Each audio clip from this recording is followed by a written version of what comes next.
না, ম্যাচ হারার পিছনে তো ধরেন ফার্স্ট অফ অল অবভিয়াসলি ব্যাটিংয়ে যদি রান দিতাম ডিফারেন্ট সিনারিও হতে পারতো। ফার্স্ট প্রেস কনফারেন্সে আমি একটা কথা বলেছিলাম যে আমাদের লোয়ার অর্ডারের ব্যাটসম্যানের দায়িত্ব আছে, যে চাই যে আমরা তারা কিছু আমাদেরকে ইনপুট দিবে ব্যাটিংয়ে। সো আজকে জায়গা ছিল, বাট আবারও ব্যর্থতা।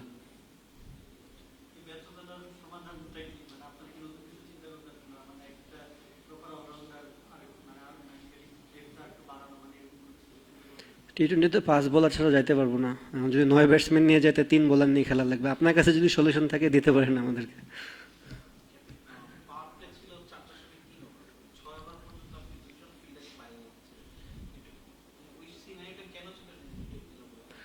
দেখেন, টোটালটা খুব একটা বড় ছিল না, আর উইকেটটাও খুবই ভালো।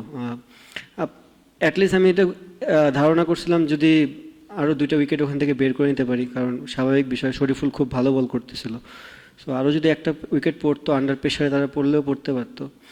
এই খেলা কখনো আপনি উইকেট হাতে রেখা জিততে পারবেন না। সো আপনাকে যেতেই হবে। আমরা এনাফ একটা রান দিই নেই বলারদেরকে, যে ডট বলের সংখ্যা বাড়লে প্রেশার আসবে। আপনি রান রেট কখনো 6-এর উপরে উঠেনি। তো সেই ক্ষেত্রে উইকেটটা খুব ইম্পর্টেন্ট ছিল। Cricket all about risk, risk নিয়েছি, সাকসেসফুলি হয়নি, কিছু করার নেই।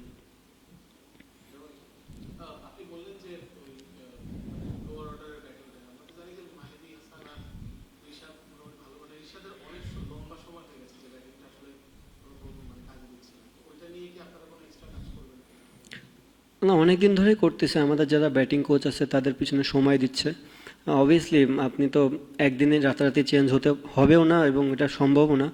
বাট ওরাও চেষ্টা করতেছে। আই হোপ যে ওয়ার্ল্ড কাপ আস্তে আস্তে কিছুটা হলেও বেটার হবে।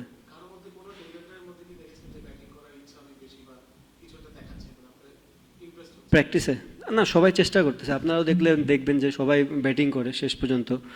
আহ, এক হচ্ছে যে নেটে ব্যাটিং, আর হচ্ছে ম্যাচের ভিতর ব্যাটিংয়ে অনেক ডিফারেন্স আছে। আই হোপ যে ওরা যদি ম্যাচগুলোতে পারফর্ম করে তাহলে কনফিডেন্সটা আরও বিল্ড আপ হবে।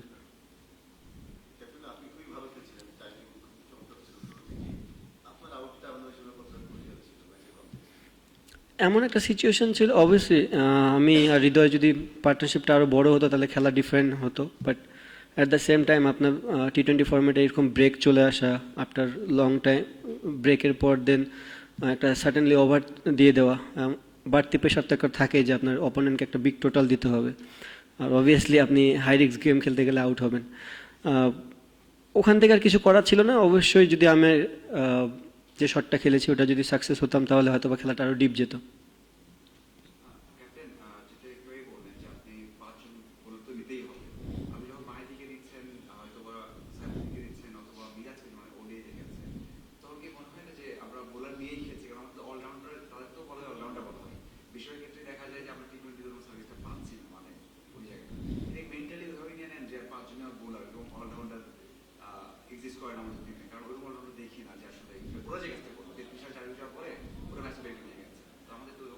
না, এই জন্য তো বললাম যে আমি ওই দিনই বলেছি যে রিশাদ, শেখ মেহেদী, নাসুম, এরা তো অ্যাজ এ স্পিনার হিসেবে খেলে। ওয়ার্ল্ড ওয়াইড যারা স্পিনার হিসেবে খেলে সাথে ব্যাটিং করে, সব টিমেরই পারে।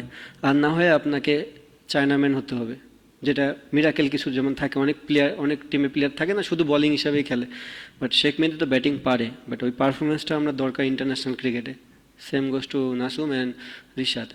অলরাউন্ডারের ক্ষেত্রে যদি আমি বললাম, ওই দিন সাইফুদ্দিন, সাকলাইন আছে, আনফর্চুনেটলি ওরা খেলানোর সুযোগ পায়নি, সাকিবও আছে। সো তাদের কাছ থেকে আমরা একটা ব্যাটিং আশা করি, যে ব্যাটিংটা যেমন কিছু কিছু সময় এরকম গেম থাকবে যে গেমগুলোতে লোয়ারের দরকার। তো এই জিনিসটা খুবই ইম্পর্টেন্ট। আই হোপ যে ওরা ফিউচারে আমাদেরকে এই জিনিসটা ডেলিভার করবে।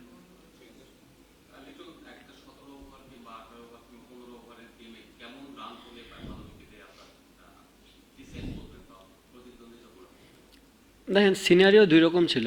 সিনারিও কারো হাতে থাকে না, ওয়েদার কারো কন্ট্রোলে নেই।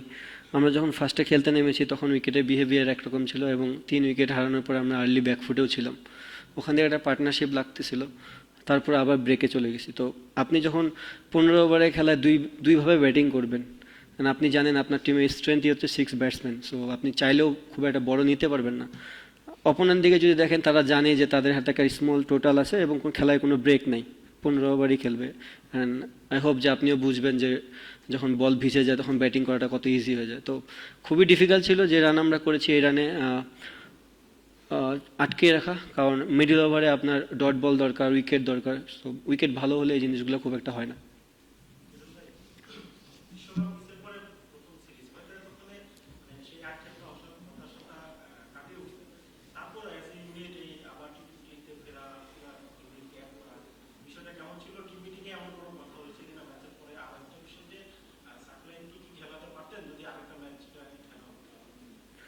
ফার্স্টে সাকলানকে দিয়ে বলি, হ্যাঁ অবভিয়াসলি যদি 3টা গেমই হতো তাহলে ডিফারেন্ট সিনারি হতো। আপনি জানেন যে সেকেন্ড গেমটা ওয়াশ আউট হয়ে গেছে, তো অবভিয়াসলি আমরা চাবো আমাদের বেস্ট কম্বিনেশন নিয়েই সিরিজটা জেতার জন্য।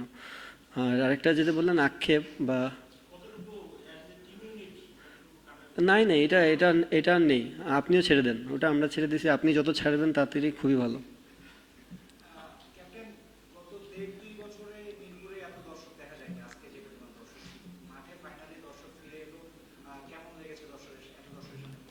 খুবই ভালো। আমি আহ, সত্যি কথা খুবই হ্যাপি।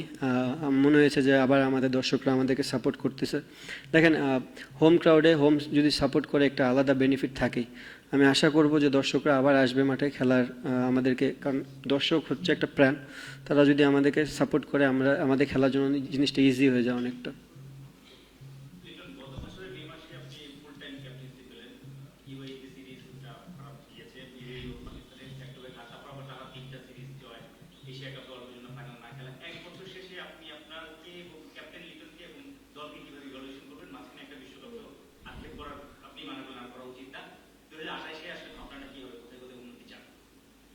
মানে আমি আমাকে কিভাবে রেট করব? আমি রেটিং, আমার রেটিং আমি করতে পারবো না, এটা আপনারা ডিসাইড করবেন। আমি অনেক এনজয় করতেছি, আর আমার ভাবনা অবশ্যই, যেহেতু এশিয়াতে খেলা না, খেলাটা বাইরে, সো আমাদেরকে এশিয়া অনুযায়ী হয়তো বা আমাদের টিমটা আগের বার সেটেল ডাউন ছিল। বাইরে অনুযায়ী আমাদের টিমে আরও অনেক কিছু আনতে হবে অ্যাজ এ প্লেয়ার হিসেবে, কারণ আপনি যে কন্ডিশনে খেলবেন, যাদের সাথে খেলবেন, খুবই ডিফিকাল্ট হবে। আহ, এই এই 1.5 বছরে যদি আমরা ওই জিনিসগুলো কোপ আপ করে করে করে ওখানে যেতে পারি, তাহলে হোপ যে ভালো কিছুই হবে। I hope. প্রাপ্তি তো খারাপ ছিল না। আপনারা যদি অ্যান্সারটা দেন তাহলে খুব ভালো হবে যে আমার প্রাপ্তি কেমন ছিল অ্যাজ এ হোল বাংলাদেশ। আমার মনে হয় হোল বাংলাদেশি ক্রিকেটাররা যারা T20 ফরম্যাটে খেলেছে তারা খুবই ভালোভাবে ডেলিভার করেছে লাস্ট ইয়ার।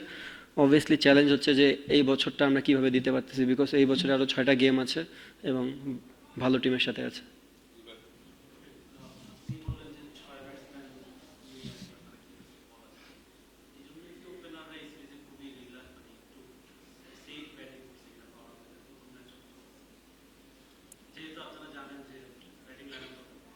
Safe batting.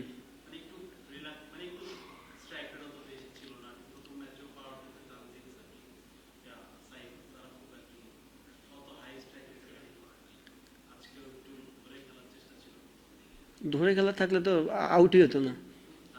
মানে যদি আপনার কথা অনুযায়ী যদি তারা যদি ধরে ধরে খেলতো তাহলে তো কেউ বড় শট মারতে যায় আউট হতো না। তারা চেষ্টা করেছে, ব্যর্থ, চেষ্টা করতে যায়। ক্যাপ্টেন, এই যে নিউজিল্যান্ডের সঙ্গে 5টা কমপ্লিটেড ম্যাচ হলো, নিউজিল্যান্ডের টিমটা ওদের মেইন প্লেয়ারদেরকে রেখে এসেছে, সবকিছু মিলে আপনার টিমের মানে T20 বা ওয়ানডেটাও যদি বলি, পারফরমেন্সটা কেমন ইভালুয়েট করবেন? মানে কোন জায়গাটা আরো ভালো হইতে পারতো, কোন জিনিসটা ধরেন যে আরো মানে আরেকটু ভালো করা যেত, একটু যদি বলতেন। দেখেন, ভালোর তো কোনো শেষ নেই। আপনি যতদিন খেলবেন আপনার লার্নিং প্রসেস থাকবেই। হ্যাঁ, আমি যদি ওডিআই ক্রিকেট দেখি, আমরা কিছু ম্যাচে এক্সট্রাঅর্ডিনারি ফিল্ডিং করেছি, আবার কিছু ম্যাচে ক্যাচ ড্রপ করেছি। সেম গোস টু T20তেও আমরা কিছু ক্যাচ ড্রপ করেছি, আবার কিছু ব্রিলিয়ান্ট ক্যাচও নিয়েছি। এটা পার্ট অফ ক্রিকেট, এটা থাকবে, বাট যত মিনিমাইজ করা যায়। আর সেকেন্ড জিনিস যে T20 ফরম্যাটটাই এমন, আপনি অ্যাটাকিং ক্রিকেট খেলতেই হবে, but at the same time আমি যেটা আগেও বললাম যে আমাদের নিচের সারির ব্যাটসম্যানরা যদি আমাদেরকে রান দিতে পারে, সেই জিনিসটা আমাদের জন্য অনেক হেল্পফুল হয়ে যাবে।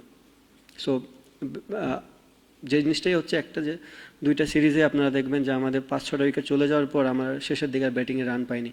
সো এটা ওডিআই ফরম্যাট এবং T20 ফরম্যাটও আমার মনে হয় আমাদের যদি হোয়াইট বল ক্রিকেট ডেভেলপ করতে হয় তাহলে আমাদের এই জায়গাটা নিয়ে কাজ করতে হবে। লোয়ার অর্ডার ব্যাটসম্যানদের কাছে তো মডার্ন ক্রিকেটে একটা রানের প্রত্যাশা থাকেই, হয়তো এখনো একটু প্রত্যাশা প্রাপ্তির ব্যবধানটা আছে। কিন্তু আমার প্রশ্নটা হচ্ছে যে টি-20 ফরম্যাটে আসলে আমরা এক্সাক্ট নাম্বার 7টা পেয়েছি বলে আপনি মনে করছেন কিনা, মানে এই জায়গাটা এখন স্ট্রাগল করছে কিনা, কারণ এই জায়গাটা হয়তোবা আরেকটু এস্টাবলিশ হলে টেলটা এত দ্রুত খুলে যায় না। আরেকটা ব্যাপার, তানজিদ তামিম কিন্তু এই সিরিজটা খুব স্ট্রাগল করলো যেভাবেই হোক, এখন টেস্ট দলের ডাক পেয়েছে, তার কাছ থেকে এখন প্রত্যাশাটা কি থাকবে? ফার্স্টে কোনটা অ্যান্সার দেবো? প্রথমে যেটা প্রশ্ন করেছি যে নাম্বার 7 পজিশনটা আসলে স্ট্যাবলিশড হয়েছে কিনা টি-20 ফরম্যাটে, আপনি কি মনে করছেন? আপনি যদি নাম্বার 7 একটা ব্যাটসম্যান খেলান তাহলে আপনার 4 ওভার পূরণ করতে পারবো না তো। খেলাই তো 11 জনের, এর ভিতর 5 জন বোলিং করবে 20 ওভারে, কোটা একজন তো 5 ওভার করতে পারবে না টি-20তে, তো 5 জন বোলারকে তো আমার খেলাতেই হবে। যদি বাংলাদেশে এরকম কোনো প্লেয়ার থাকে আপনার চোখে যে দিতে পারবে 7-এ বোলিং 4 ওভার ব্যাটিং করতে পারবে, তাহলে বললেন, আমরা খুঁজে দেখবো। মানে 7 নম্বরে এক্সাক্ট ব্যাটারি খেলাতে হবে তা না, সেটা অলরাউন্ডারও হতে পারে, মানে 7 নাম্বার পজিশনটা আসলে কেউ স্ট্যাবলিশ করতে পারলো কিনা, ওইটা আমি এর থেকে আর কেউ আসে আপনার চোখে? ওইটা আমি আপনাকে প্রশ্ন করলাম, এর চোখে আর কেউ আসে 7-এ? আপনি বলেন, আমাকে অ্যান্সার দেন।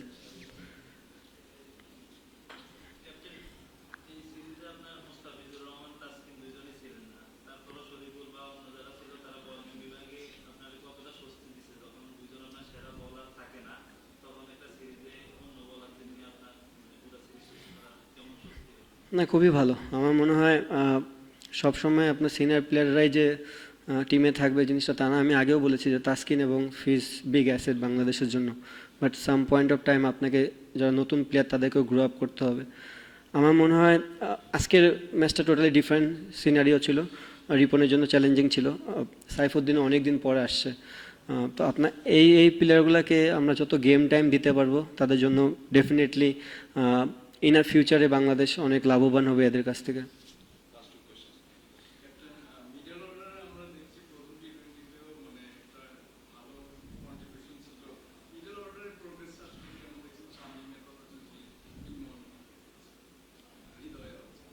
প্রোগ্রেস না, খুবই ভালো।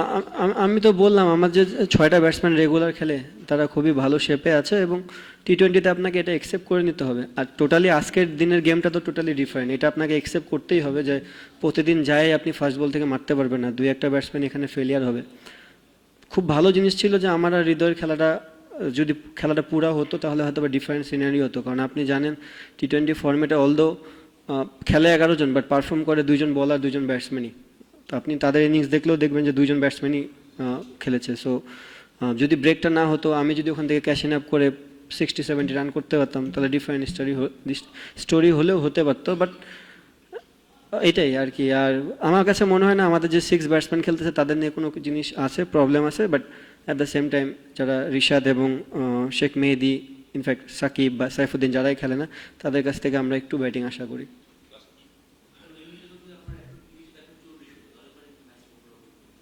অবভিয়াসলি, কারণ আপনি দেখেন আর্লি 3টা উইকেট পড়ে গেছে, তারাও একটু আন্ডার প্রেশারে ছিল, বাট জিনিসটা ছিল যখন আন্ডার প্রেশারেও ছিল রান রেট কখনো 6-এর উপরে যায়নি, সর্বোচ্চ 6.5। সো টি-20 ফর্মেটে গুড উইকেটে 6.5 নট এনাফ। সো এটা যদি 7-8-এ যেত তাহলে হয়তো একটা বাড়তি প্রেশার আসলেও আসতে পারত।